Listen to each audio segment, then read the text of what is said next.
This is Laura DeFranco, holistic physical therapist and owner of Brave Healer Productions. I'm excited to bring you my new holistic healing series where you're going to learn from the experts what it means to live fiercely alive, mind, body, and soul. I invite you now to take a breath, relax, and feel the vibe of the words my guest has to share with you today. Welcome, everybody. Thank you so much for joining us, for being part of this Brave Healer revolution. You know, we aim to change the world one brave word at a time around here. And today, to help me do that, I have a few very special guests. These women aren't just authors, they are expert healing arts practitioners.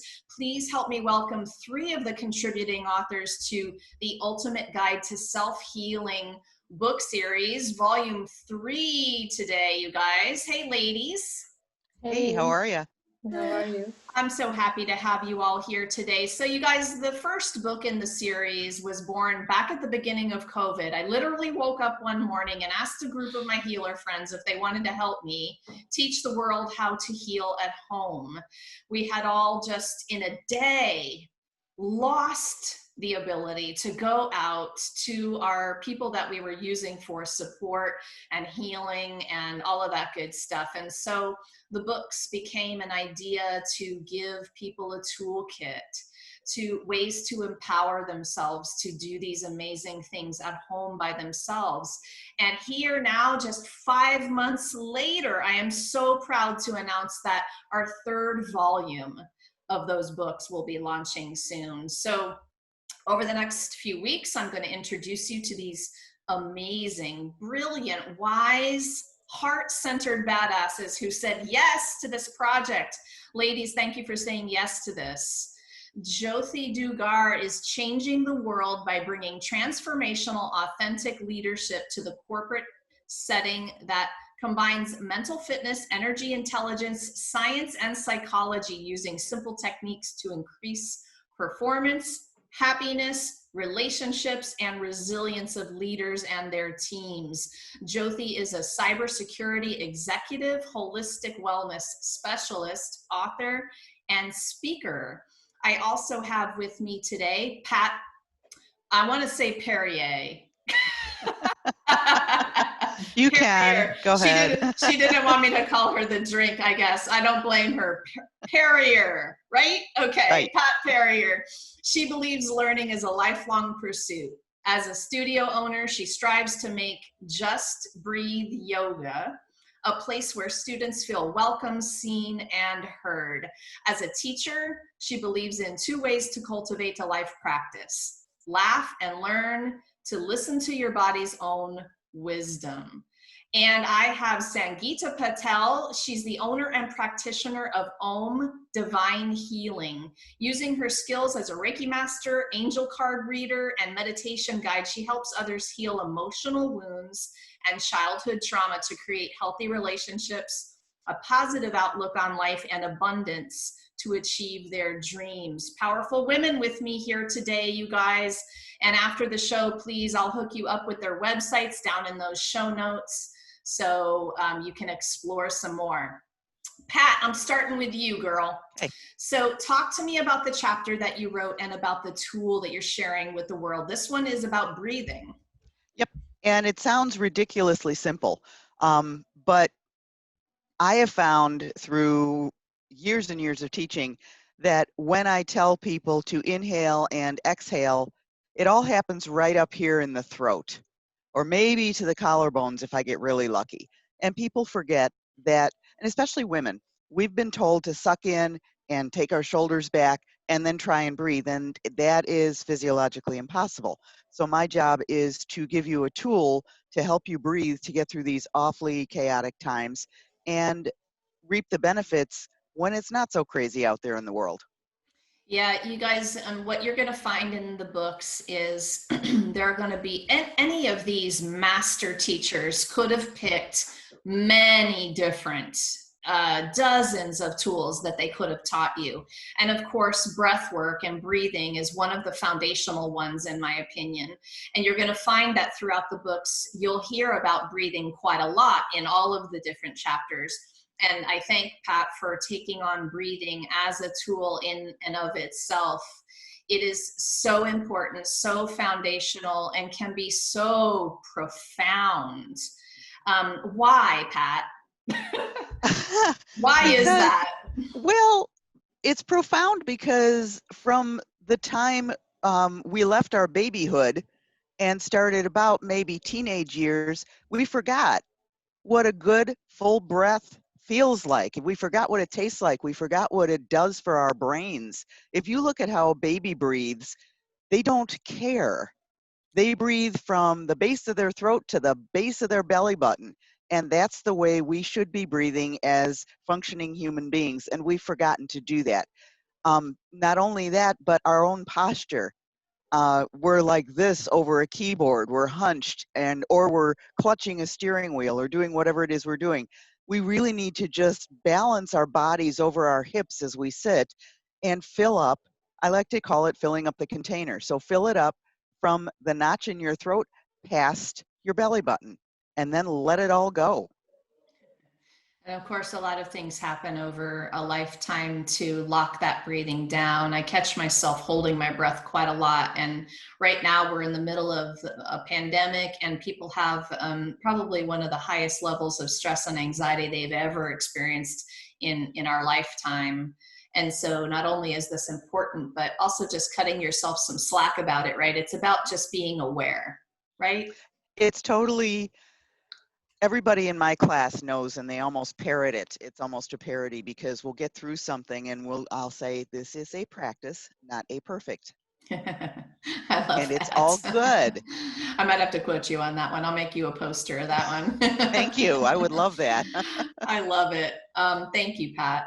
I want to talk to Sangeeta next, and she's tackling a chapter. It's our chapter 7, Connecting with the Angels, that has been written about before. And I want you guys to understand something about these books. We are tackling authentic and holistic healing from every aspect: mind, body, soul, spirit, environment. So we could keep going there.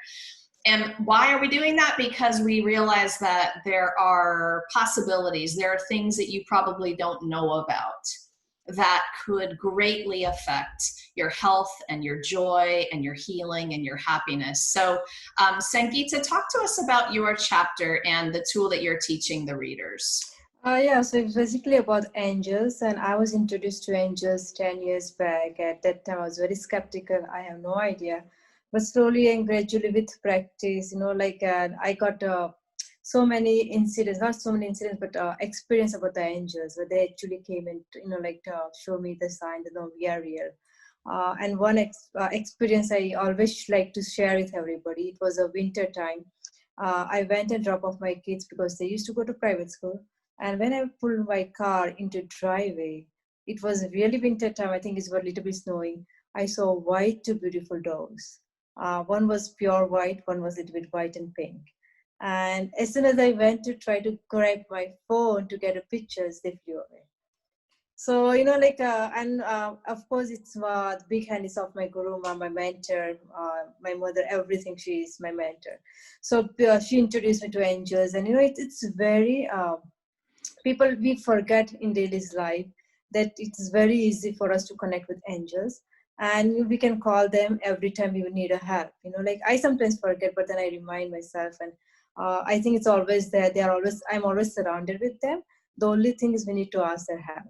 And so in this book, I have put down a nice tool, very, very basic tools, like where people really can use it themselves in their own home, in their own space, and then they can connect with the angels. It's need a practice, and discipline, and pretty much very soon, we'll be able to connect with the angels and get their help in daily life. I think our life become more easier when we get help of angels.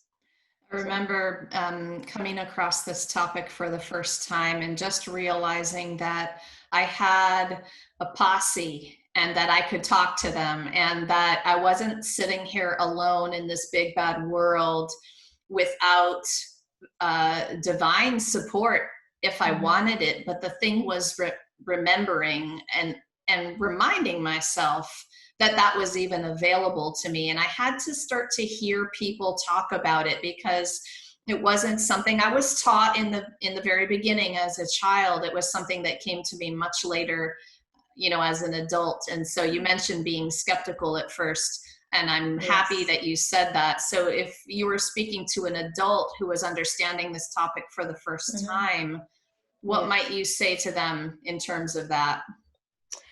In terms of that, like, you know, like I have put 2 videos on my YouTube channel. It's been just, you know, like recently launched. So in first one, I have talked a little bit about angels. In second one, I have, you know, like talked about how to get connected and all that. So of course, for the adult, you know, like because we come from different religion, different caste, and different, you know, like countries too. So in some religion, of course, in my religion, we are known as angels. We knew it from the very beginning.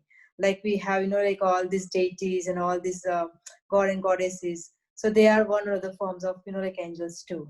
So the people who are very skeptical, I would, you know, like, of course, it's a depends. Like if you're fully wanted to experience that, you have to be a little bit open.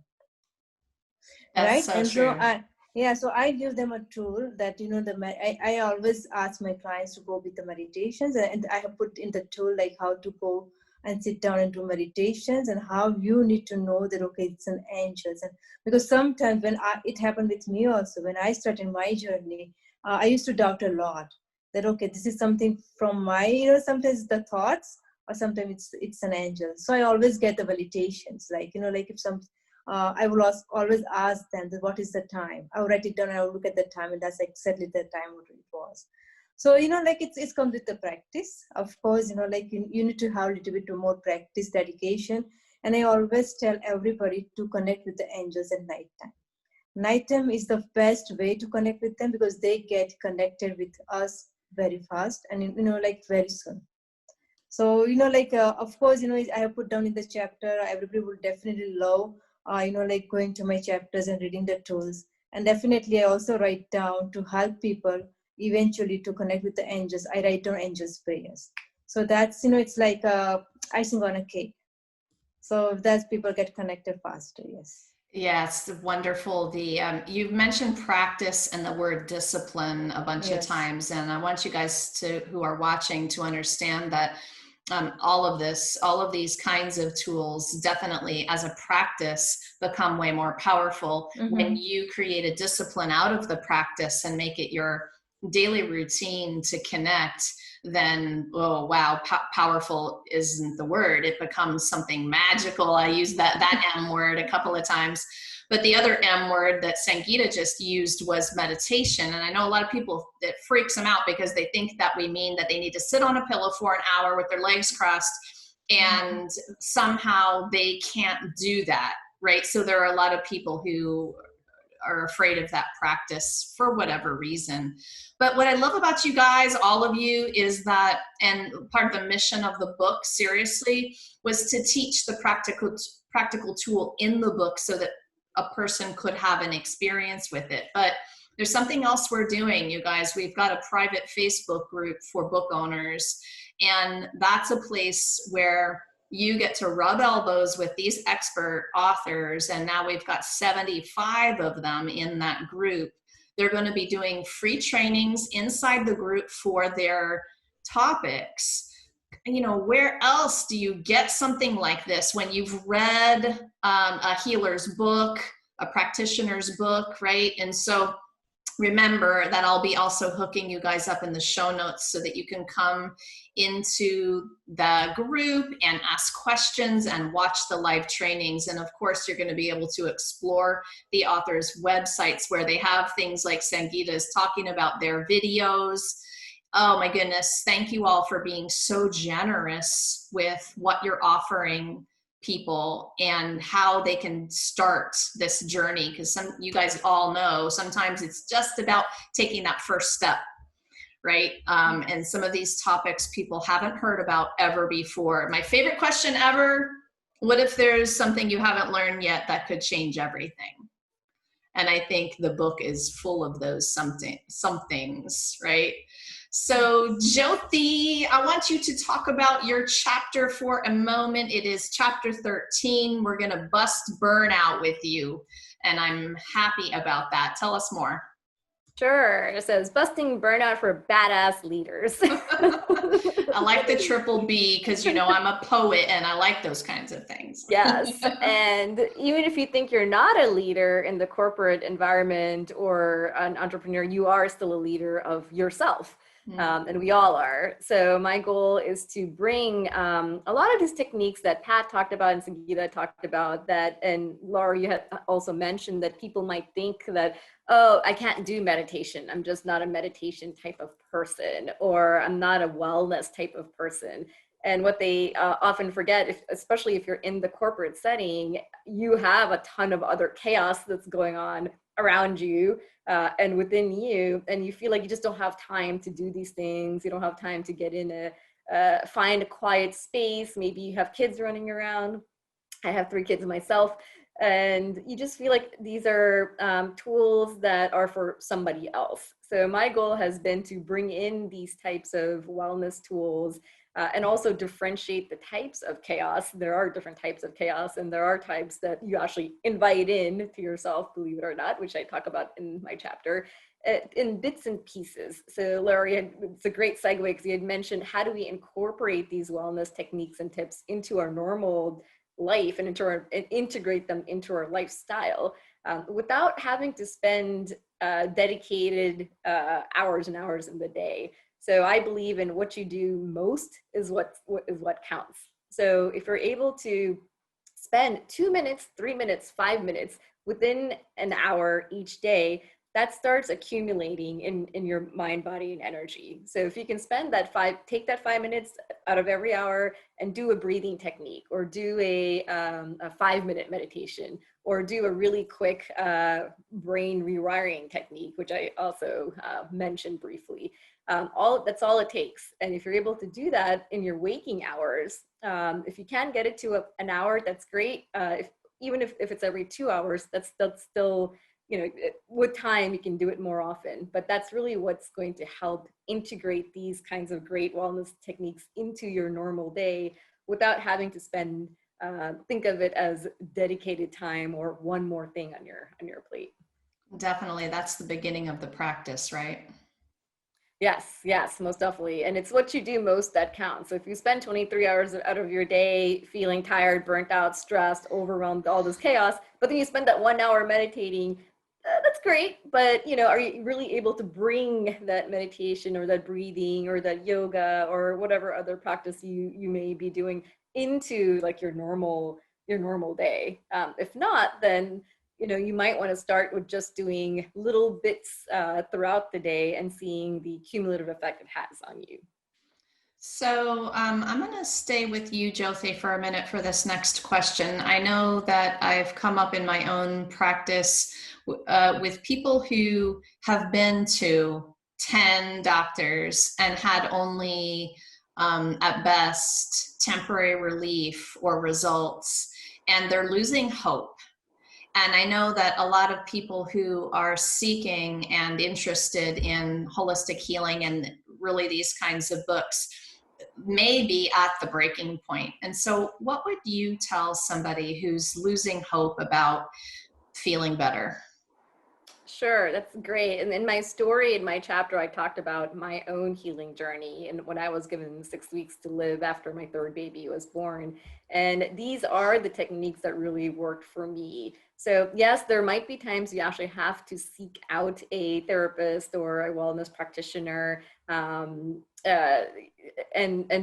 get those treatments. I was given 6 weeks to live, and I was told I needed multiple different surgeries to get past that. But I was actually able to heal myself naturally over the course of time. But I was able to do that without getting any other surgeries. So one is the power of intention and setting that intention for yourself that I will get through this, and I will get through it naturally. And when you seek, the answers will start coming to you in when you're ready for them. So I started learning all of these techniques on my own. as I was searching for answers, they started coming to me, and what's available out there is a whole world of natural wellness, guys. There's absolutely a way or modality or therapy or technique you can find that will, it's just, you just have to know what to do to take the next step. You don't have to know every single step to get to your goal. It'll start coming as the time goes. But I also believe in not waiting for those steps to occur, which is why I started teaching those quick things you can do throughout the day to start shifting your mindset, to start shifting your body into getting into that flow state, that receptive state, and also shifting your energy so that it starts working for you, not against you. I love that. Thank you. And also thank you for telling your amazing, real, raw, authentic story. As you all know, the story piece of our chapters heals. And it heals both us as a writer, and it heals the reader who's nodding their head at your story, who's maybe heard somebody like you telling a story like that for the very first time. And it is also the reader's story. And I believe that when we tell our stories like that, we give those readers permission to tell their own, to have it not be a secret anymore, to have it be something that is shared, and in that the healing happens. So I want to thank all of you for taking up the challenge, right, to tell a story, but also teach a tool. Y'all are master teachers, and it's an incredible gift to people to have these tools in a book so incredibly easily accessible.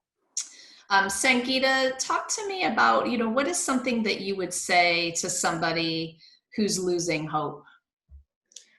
Somebody who's losing hope, first of all, we need to understand that person, because sometimes, we always try to give, before even giving them chance, what they are going through, first I would just listen to them. And now I am that level that when I start listening to the person, I start feeling their energy, I start feeling what they are going through. And then when I listen to them, then slowly and gradually, then I'll come out with the tools and the advice. And I will never say you have to do this. I say, look, these are the ways you can practice. And first thing I always recommend is positive affirmations. That's the one thing I always teach people, that before going to sleep. And because I have, because in this pandemic, I think it's a God grace. I don't know what or how, but people start coming to me through Instagram. They start messaging me, and I still remember there was one person who messaged me, I'm not able to go through sleep at night time because of this pandemic. That person is very spiritual, of course, and the person tries to do practice spiritually every single day, but because it's lockdown, because they cannot go anywhere, and the person has moved from one state to another state to do further studies and stuff. So it's, of course, I do understand. So I talk to that person and I give few tools. I say, okay, these are the things you practice. And to my amaze, the first night when the person practiced, the person was able to go to sleep peacefully. And So slowly, and yeah, go ahead. You mentioned positive affirmation, so I just wanted to kind of pause there for a minute. I think that part of the problem when you're losing hope is you've gotten into a habit of that negative self-sabotage. And self-talk is so important, but a lot of people just aren't even aware that they're doing it. And so every one of the 25 chapters is an awareness tool. We kind of know that. We're offering more and more awareness to people in all of the different ways. So if you begin to recognize the kind of affirmations that you are saying to yourself, and you wake up and you're like, whoa, okay, I gotta stop that. I need to say something more helpful here, something that will make me feel good, right? So I just wanted to mention that the positive affirmation is a real effective beginning kind of tool. Yeah, and also I always tell that, breathe a little bit, if you are really stressed out, take a few moments and just deep breath on count of 5. That's what I always tell, count of 5, you have to breathe in, and count of 5, you have to breathe out. Also, I tell them, if some thoughts start coming to you, you have to stop right away. And you have to start saying, I'm very powerful soul. I am very strong and powerful. Mm. I just teach them basic, simple, just simple affirmation, not too big or not too lengthy. Also, I recommend them to do some mantras. Like if I always tell them, if you cannot chant the mantras, at least try to put that on, 24/7 in your house, and you will see the difference. Yes. I mean, I myself was very much surprised, when the person told me, "Oh wow, I was able to go to sleep very really well." And I think it's after, and for me, I always follow up with the person, although my clients always next day I would just message them, "Hey, how are you doing?" and everything. If they say, "Okay, these are the things," then I will always guide them. But for me, I being a healer, or maybe I'm God gifted, I always listen to them. Because like people are dealing with their, and whatever they are going through, we always go and give advice, but sometimes it does not work for them. Maybe work for some other person, not for them. So it's always better to go and listen to them. Let them talk, because sometimes they just need to talk it out, and they will be fine, because they have nobody surrounded, they have no one to listen to them. Yeah, it's one of the biggest gifts that you give Yes. people, for Yes. sure. Thank you, Yes. Sangeeta. Pat, what might you say to somebody who's lost hope about feeling better? They're kind of at that stage where they feel like they've been to everybody and just haven't had any results. I have been lucky enough to have good medical advocates, and the two, I have a heart condition that's pretty benign, but I had to have heart procedure done. It is back. We knew it was going to come back, and that's, it is what happens. But my cardiologist is very aware that I'm a yoga teacher, very aware that I teach meditation, and very aware that if possible, I want to avoid overloading my system. What I've found is I've found that I've been able to find practitioners that will blend the healing modalities. So I would say find as much as possible a medical advocate and do some research, because there's a way to blend what my cardiologist does, which, thanks doc, you saved my life, with what I want to do to go in a more natural direction, because sometimes you can't fight what is going on in your body without that teamwork. Our bodies, I keep reminding my students, our bodies are miraculous. They do so much that we don't know about.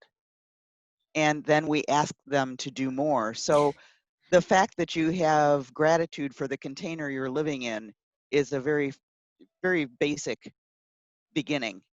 But also reach out to your medical professionals and be really insistent. I find that sometimes they don't necessarily want to listen.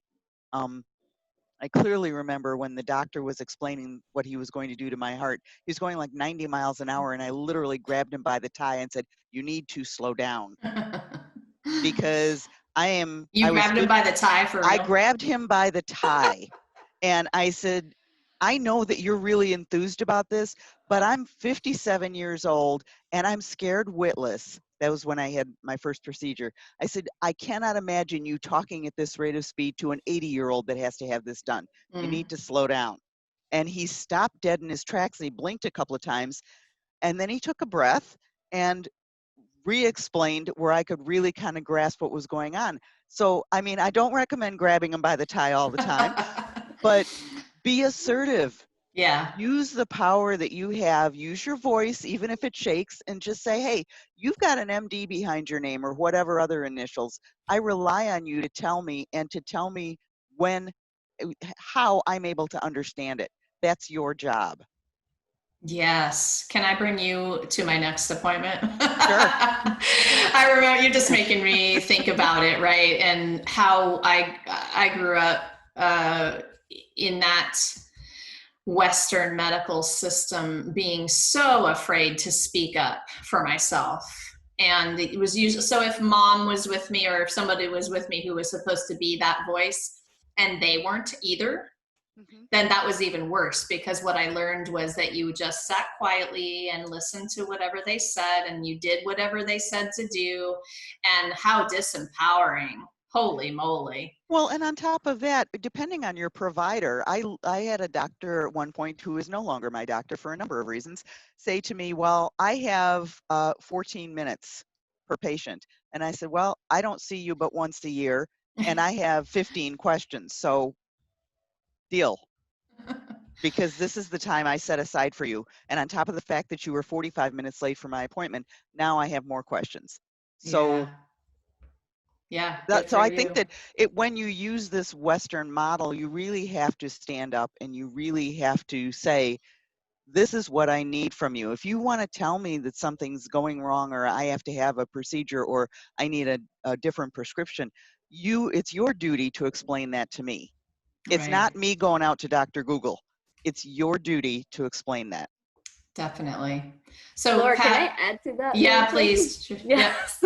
Yeah, thank you, Pat. It's a hot topic, right? Yes, I would love to help inspire people to advocate for themselves. And also it's to go back. If you are able to blend these worlds together, you found a holistic wellness modality that actually worked for you. I noticed that when I went back to my Western medical systems, like, hey, I was able to heal myself. Do you want to know how? They're like, no, we canceled your appointment, so you don't need to show up. And I'm like, oh, but well, I just saved myself like 3 surgeries. They're like, that's great. We don't need you back. wow. And I was like, no, actually, you know what? I'm going to come there and I'm actually going to tell you how I did it. And I made them listen to me, even though they didn't really care. But somebody else heard me talking to the doctor from outside the room. And they were waiting for me at the end of the hallway and like, hey, come outside here. So what did you do exactly? And I'm like, okay. Wow, that's awesome. So I did. And I can't guarantee it's gonna work, but just look things up, look, there's a whole new world out there, and maybe certain doctors don't really care about it, but you can care about it. It's your body, it's your mind, and you do have this ability to heal. Sometimes you may need a little bit of intervention from the Western system, but sometimes you may not. And I was, you're able to open that door for people that didn't even know existed. I didn't know all of these beautiful modalities existed before. Now, it opens up doors for everyone else. Yeah, that's what wonderful models you're both being, because sometimes, people haven't even heard stories like this before. Like, you did what? What did you? Because they've been taught you don't do that, or you can't, or no one's going to listen even if you do, or who are you to fill in the blank, right? So challenge the person in the white coat. Yeah. I mean, they challenge us as wellness practitioners all the time. Like, so do you have a certification for this? And like, how many years have been? Like, have you asked your doctor that? Like, how do you know that he didn't get an online degree and then just sign a certification? Do you actually question his authority and question, and does it really matter at the end of the day? If you're able to help yourself or help someone else heal themselves, and that's really what matters. So, Jyoti, it's just sorry. It does kind of, every once in a while you'll see on social media this whole thing about, throw out your meds and just go with fruits and veggies. We have to be careful. I am a yoga teacher. This is what I do. I am not a doctor. I'm not a nutritionist. I am not a nurse. I'm none of that. So I think we have to be careful as healers in our own realms to not overstep those bounds, because that is one thing that yoga therapists tell us. And I respect the lines that are drawn, because we have to be careful. I cannot prescribe. I am not the person you come to. There's a great mudra that helps with heart health, but if you're having chest pains, call 911. Yeah, good point. I mean, you have to know, we have to know where we're at. Sure, reach outside the box, but understand the box where our skills are something that the person has to skip for right now and go to another mode, because that way they'll be around to come to us. Yes, good point, Pat. So Pat, I'll stick with you for a minute, and I want all of you to answer this question. But back when I was in physical therapy school, it was a very Western education, physical therapy, right? And I'm so grateful that early on in that game, I realized and started pursuing a holistic approach. because at this point, I don't see any other approach but holistic. So Pat, for you in your world, why does holistic matter in this grand scheme of the healing journey? Because our bodies have certain ways of reacting to things, and I think that we have to find the approach. I agree with finding the approach that works for you, but I think we cannot disrespect, and I'm not saying that, I probably shouldn't use the word disrespect. We cannot totally ignore Western modalities, because personally, that Western modality enabled me to sit here. So I think that holistically, once I got done with that procedure, I was given a timetable for healing. I couldn't do any strong standing poses for 2 weeks while my body took care of healing itself. And but I could go with breath work for the pain. I could use meditation to visualize the healing that had just happened. Because once the procedure was done, my heart was inflamed. I could send the message to my heart that it's all okay now. So we have to find that balance. And I think that that's important for people. Don't close any doors, but be careful and discerning in what you look for. Like Jyoti was saying, go ahead and Google, but watch your sources. Yeah, important. Sangeeta, how about you? Talk to me about why holistic is important in this healing journey. Yeah, because I will share my own experience. I had my back surgery done 10 years back. I mean, at that time, people they just would like to give you advice. Like I had 2 young kids. My daughter used to go to private school. And I had to drive a lot. It was to the point where I was not able to sleep, sit or stand for a long time. And we have a number bed, and literally, if you see, it was like a hole, like in a peak part on my side. And so I think it's thanks to angels in my life, because my husband used to work in Capital One, and when he was coming back, he heard on the phone that there is now a procedure where you do not have to do open back surgery. And I did some investigation, doing some Google and stuff. So I was able to find these doctors all the way in Texas, where they used to go through tailbone and they would diffuse the disc, because I was having a slip disc. And I took that chance. I mean, because I didn't have any more options, right? I didn't know at that time if anybody would come and told me that, okay, do not go for surgery. Through this healing, we give you guarantee you will be all fine. I would have taken the chance, but I didn't know at that time. But what happened was, after surgery, I started developing and having so much pain on my hip. I never had that pain before. And literally, I think all these things, put me in the depression. But then I went back to India with the help of my guru. I came back, and I think there where I introduced to Reiki. And then I knew, okay, I can heal myself. Before that, I have no idea. And then I think I was introduced to yoga. So I started doing yoga, I started doing healing. And all these things putting together, I knew that, no, we can heal ourselves. Also, I was diagnosed with osteoporosis at a very early age.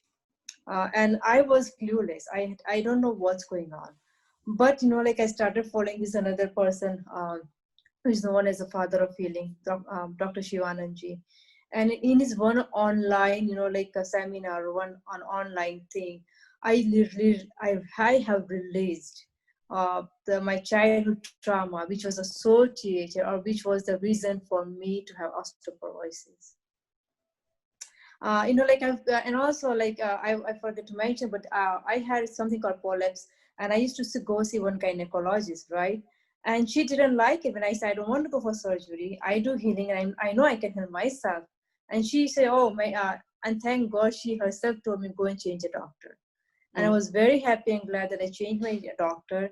And this another doctor is also Indian, but she told me, look, it's your body, you know better. So it's up to you if you would like to go for surgery or not. Yeah, So I like that. it's my own experience. It's my own journey where I know that we can heal ourselves because our body knows better. Yes, one of the themes y'all are going to understand as you read through the chapters in these books is the connection to the intuition, the connection to the inner healer and the inner wisdom.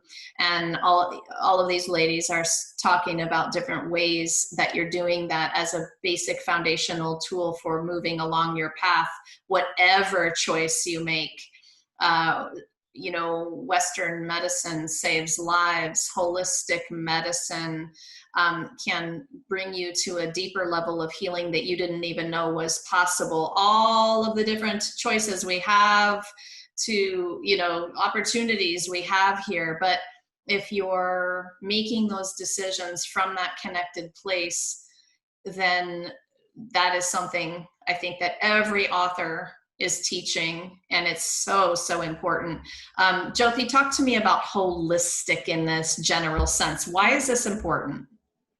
Sure. So I do believe strongly that everything is connected, right? Your mind, your body, your energy, it's all connected within you.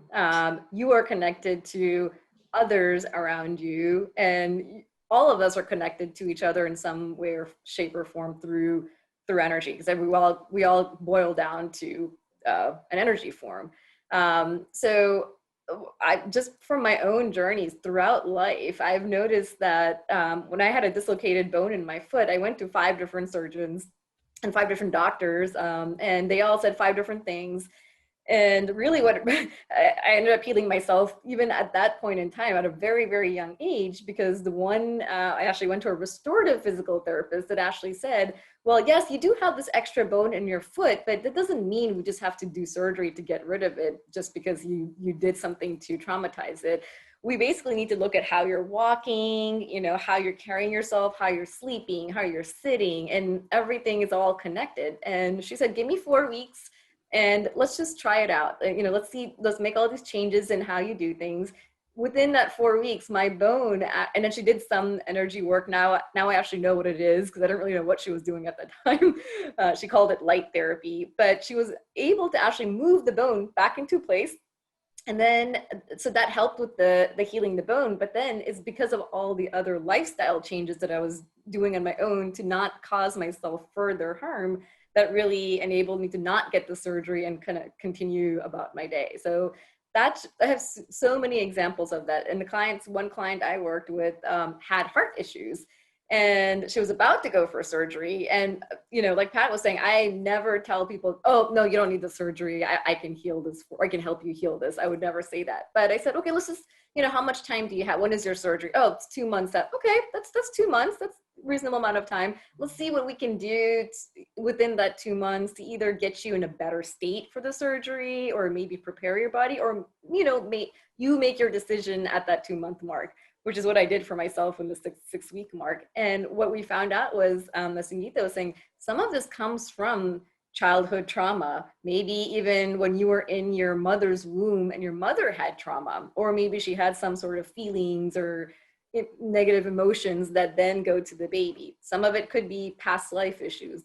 And what we're able to find out through her healing was that there was a lot of trauma that happened to her when she was a child that affected her heart from an emotional point of view. Her parents were divorced or got divorced when she was 3 years old. There was a lot of trauma with the new family that she was being put under the care of. So it basically broke her heart when she was 3 years old, and then she never really recovered from that. So now when she's, I think she was 65 when she came to me, you know, cumulatively over the years, since she never healed that trauma, now it affected her from a physical standpoint.